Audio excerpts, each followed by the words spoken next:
previous video, that is FIFO method, first problem under FIFO method. The same problem now I am taking it under LIFO method.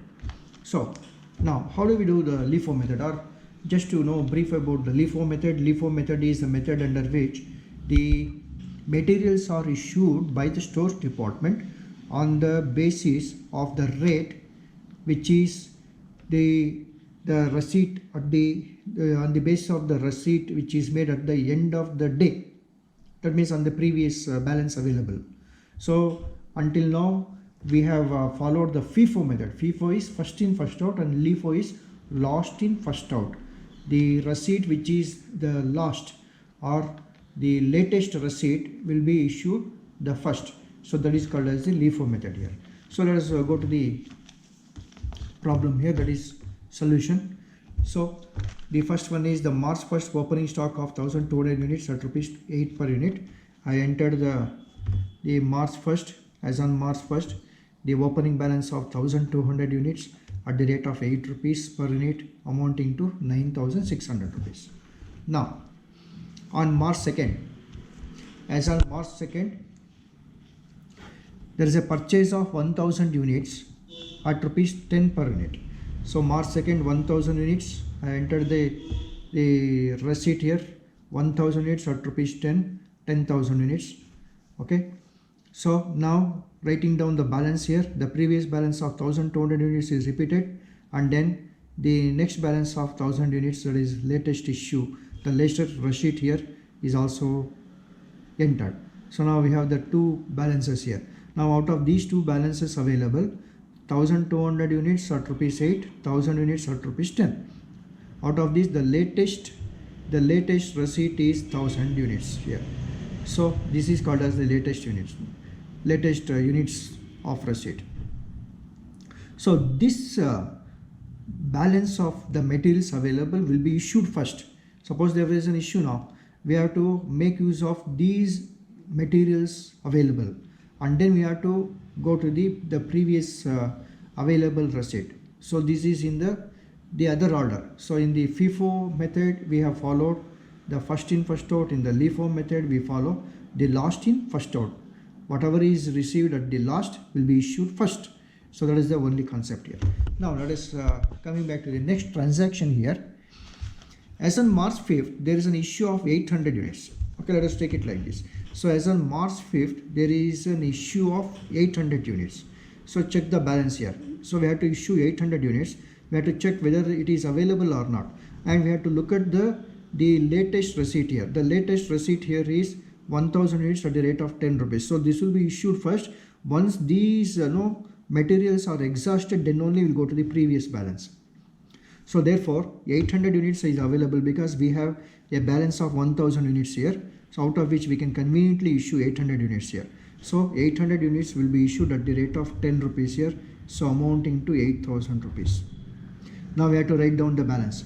So the writing down the balance is in the same order. So that will not change. Only the rate of issue will be from the latest addition.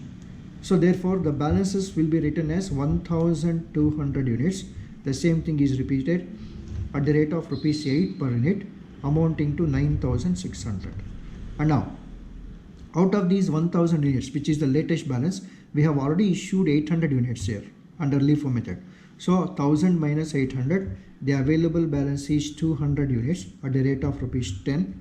So this amounts to 2000 rupees. So this is how it is to be entered.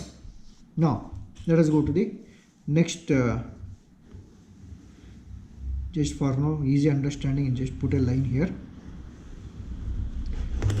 Drawing line is not necessary, but still if you want we can just do it. On March 8th, now on March 8th, what has happened is purchase of 500 units at rupees 15 per unit. There is a purchase. Now again purchase is a receipt. I will take the receipt here. On March 8th, 500 units at the rate of 15 rupees per unit. So this comes to 7500 rupees.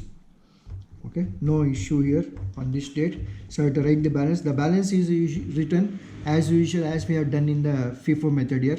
So in writing down the receipt or the balance there is no difference here.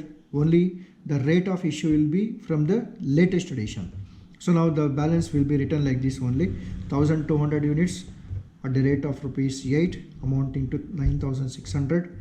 200 units, this is the same thing, repetition here, 10 rupees per unit, 2000. Now the latest balance will be added here: 500 units at the rate of 15 per unit, amounting to 7500. So this is how it is to be written. Now the next transaction. The next transaction is on March 12th. Okay, let us take it as March 12th. Say on March 12th there is an issue of 1000 units of materials here. 1500 units of materials are to be issued as on March 12th. Okay, let us now look at the issue here. So March 12th issue now 1500 units. I'll just write it like this for our reference: 1500 units.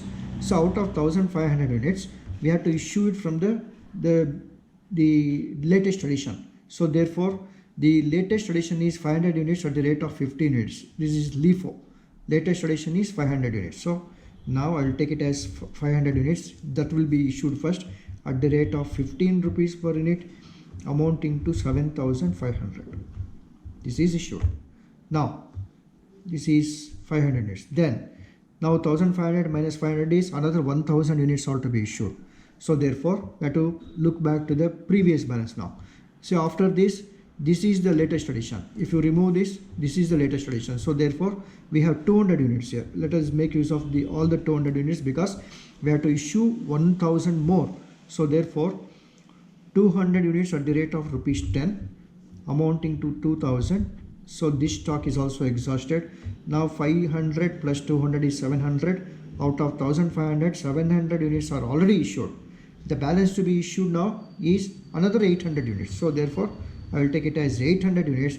Now the available balance is only these 1200 units at the rate of 8.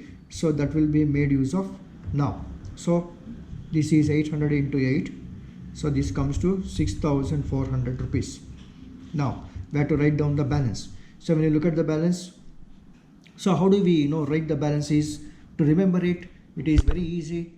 No need to panic here, nothing like that. So how do we identify? Is because when you look at the quantity here, the quantity column, it may confuse you. So what to do is, it is better to remember the rate at which it is issued. Now just look at the rate. Now 1200 units of materials were there in the previous day or previous transaction at the rate of rupees 8. Check the balance here. Now let's check the issue with the balance. So at the rate of rupees 8, we have issued only 800 units.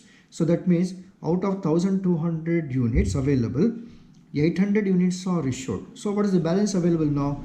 1200 minus 800. So that means we have still more 400 units of this stock at the rate of rupees 8. So that is to be written down. So this comes to 3200 rupees. That will be 3200 rupees. Now check the other balances. So we have stock of 200 units at the rate